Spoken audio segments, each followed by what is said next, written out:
ইরানের রাজপথ এখন উত্তাল, কিন্তু এবারের চিত্রটা ভিন্ন। গত কয়েকদিনের অস্থিরতা আর নাশকতার জবাব দিতে এবার রাস্তায় নেমে এসেছে লাখ লাখ সাধারণ মানুষ। আমেরিকা এবং ইসরায়েল বিরোধী স্লোগানে প্রকম্পিত হচ্ছে তেহরান থেকে শুরু করে দক্ষিণ পূর্ব ইরানের শহরগুলো। কিন্তু হঠাৎ কেন এই গণবিক্ষোভ? কেনই বা ইরানের পররাষ্ট্রমন্ত্রী দাবি করেছেন যে পরিস্থিতি এখন তাদের সম্পূর্ণ নিয়ন্ত্রণে?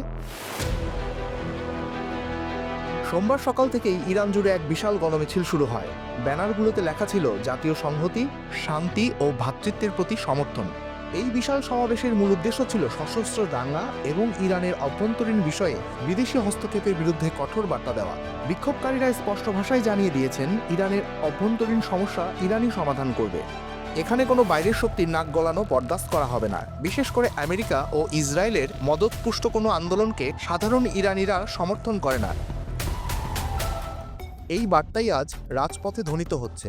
এদিকে পরিস্থিতির গুরুত্ব বিবেচনা করে ইরানের পররাষ্ট্রমন্ত্রী আব্বাস আরাকচি তেহরানে অবস্থানরত বিদেশি কূটনীতিকদের সাথে বৈঠকে বসেন।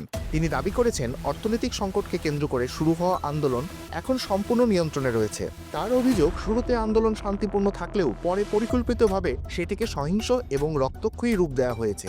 তিনি সরাসরি আঙুল তুলেছেন মার্কিন প্রেসিডেন্ট ডোনাল্ড ট্রাম্পের দিকে। আরাকচি বলেন, এই বিশৃঙ্খলার মাধ্যমেই ইরানে হস্তক্ষেপের অজুহাত খুঁজছে আমেরিকা। তবে তিনি এও জানিয়েছেন, ইরান যুদ্ধ চায় না, কিন্তু প্রয়োজনে কঠোর প্রতিরোধ গড়ে তুলতে তারা সম্পূর্ণ প্রস্তুত। বিশ্লেষকরা বলছেন, সোমবারের এই বিশাল জমায়েত প্রমাণ করে যে ইরানিদের বড় একটি অংশ সংঘাত ও দাঙ্গা প্রত্যাখ্যান করে শান্তি ও সার্বভৌমত্বের পক্ষেই অবস্থান নিয়েছে।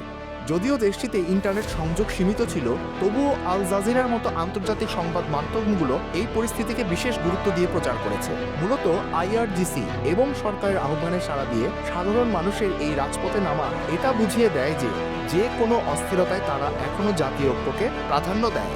ইরানের এই পরিস্থিতি কি ভবিষ্যতে কোনো নতুন মোড় নেবে? মধ্যপ্রাচ্যের ভূ রাজনীতিতে এর প্রভাব কতটুকু পড়বে? ইরানের এই অস্থিরতার পেছনে সত্যিই কি বিদেশি হস্তক্ষেপ রয়েছে?